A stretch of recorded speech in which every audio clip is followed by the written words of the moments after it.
Today is a full house. 55 cars around this tight British countryside. And Brendan Lim's only 4 points off of Iamaki down in 10th, so from 6th down to 10th. Very tight battle there in the GTPs. We are on round 8 now of 12 for this series. 40 minutes out there at Brands Hatch GP with open setups for the drivers, so they can set the car however they like or dislike, depending on their preference. And then it's going to be Nick Makanos in 3rd spot. Tucked in with Jacob Reed on row 2. Farron Grau's going to start off row 3 with Jack Wells, and Arno Iamaki and Brendan Lim on row 4. Jeff Drake and Justin Heroder is going to round out row 5 and the last of the top 10 runners. Then it's Andrew Medell who's joining us once again. It's been a while since we've seen him. Reina, Hisada, Makanos, Reed, Grau, Wells, Iamaki.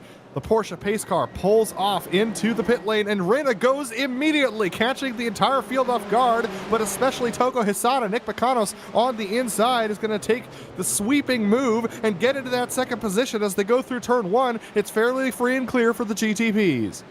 Side by side between Dustin Heroder and Brendan Lim for 6th position. Heroder got a better run off of the final corner. He's going to streak in front of Brendan Lim, cut off that nose and keep the downforce off of his nose going into this downhill section. You need that in the GTBs in order to take that turn at as best speed as you can. Laust Olsen still trying to get back into the swing of things after taking a couple of seasons off. Back here in the 8th position as they're going past Carl Glover. Jack's going to look up the inside of Yuo, and through the sweeping right-hander, he's going to make a little bit of side-to-side contact with him. He's going to try and take this position away, but it's going to be a little bit of a hell no. Yuo Reina crosses his nose, and there goes Reed. Reed into the lead as Reina and Wells wreck.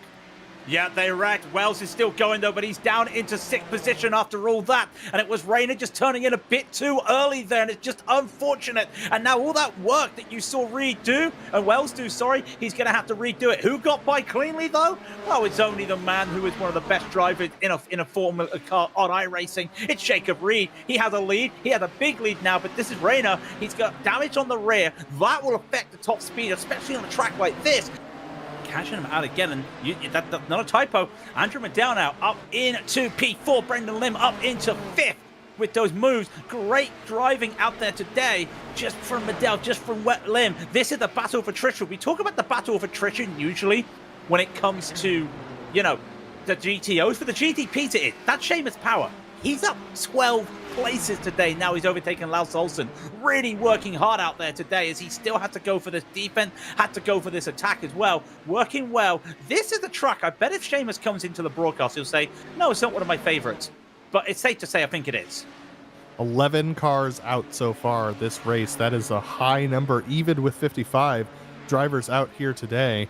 Just a lot of GTPs taking a lot of deep lunges. We've been saying it for 3 weeks, Craig. They can't keep doing this, and yet they do, and they end up in the garage. And he's going to take it, and Del Omo bumps him a couple times, saying no thank you. Noah Lundberg has the apex taken away and misshifts again.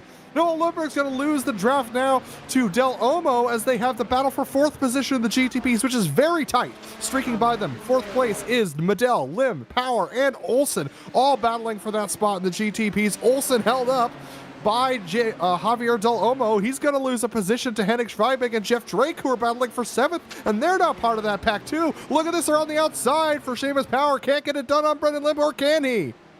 I don't think he can get it done. Late braking, he gets it done. That moment there with Lundberg, a little bit of Lundberg's fault there. He caught the grass when trying to brake and turn into Medell. Medell had to take the line. The line was there to make, unable to do it. You also see Laus Olsen having a little bit of a battle with Jeff Drake as well. We're heading Swede as well in that little battle up in the picture, all to play for. Van Hicks, he has quite a bit of a lead now. Lundberg is trying to catch back up. This is Seamus Power still battling on.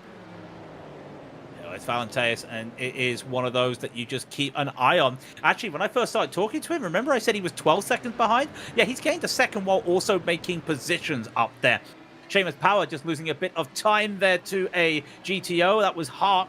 And that allows Laus Olsen and Heading Swede to catch up to it. So it's a 4-car battle, elongated 4-car battle now for P5. And that's going to breathe a sigh of relief to Medell. He can now keep eyes forward. He can't, but he can make it into Sterling. And the traffic's worked for Pat Power. And Medell goes down into P5. He's got to be careful because Women's Sweep right behind. He is now in the crutches of the danger zone. And that's all started just from the lap traffic. In fact, Seamus getting a little bit of issue from the lap traffic here himself. Seamus is on the brakes and he come through the traffic. Medell now having to be on the defense, and Laus Olsen caught up into it. Side by side, Sweeb and Lim. Sweeb gets by Lim. Laus is going to just stay there, and Medell is still there. Oh, lock up with the brakes up ahead for a lap GTP. That's not going to slow any of these down. This is the battle between Clown and Martioli as well. So you've got battles on battles. Say it with me, Adam. This is IMSA Vintage. Absolutely, this is classic IMSA Vintage, IMSA Vintage, you would say. And look at that, that's Doug Cloud going quite wide through that left-hander. We're taking a look at Jack David Spickett,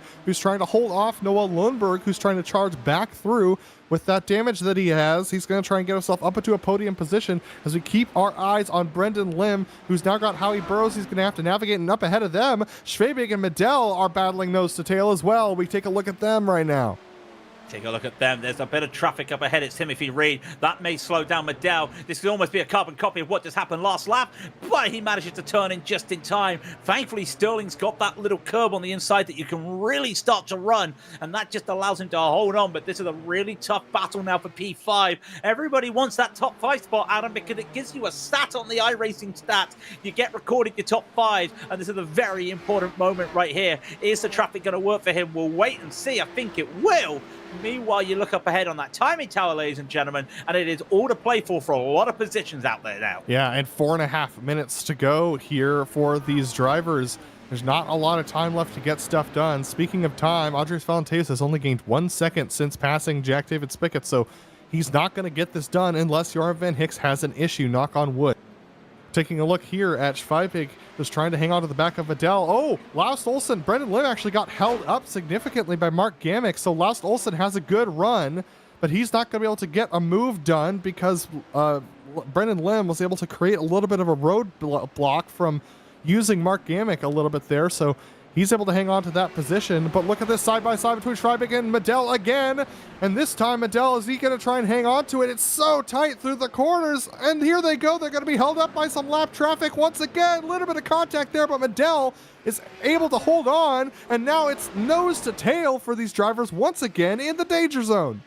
Brilliant move from both drivers. Sweebig went around the outside of Westfield. You are not hearing me wrong. Sorry, the outside of Hawthorne. You're not hearing me wrong as the back markers go 3 wide. And then Medell had to go around the outside of Sterling because of the GTO on the racing line. Fantastic battling. More battling going on. Javier Sanchez, he's now in this battle. He's P9. He's now trying to fight. Would you be surprised, sorry, if I told you 11 cars were on the lead lap with the GTP and you're watching 5th down to 9th in a battle with 3 minutes to go? Absolutely, 3 minutes to go for these drivers. Javier Sanchez has to hold up and wait for Valenteus in second position. He's still 7 seconds behind Joran Van Hicks. Nothing going to happen today. And look at this, Brendan Lim just they're all trying to close those gaps. They've got more traffic to deal with. There's Mika Tupel up ahead that they're going to get by. And then it's free and clear up to Joran Van Hicks, 4 seconds up the road. But that's going to be coming through the left-hander coming out of the forest section. So it's going to be a challenge for these drivers. In 5th position, Medell has started to get away from Schwebig, who is now lost time down to 1.8 seconds behind. His GTPs trying to make it work.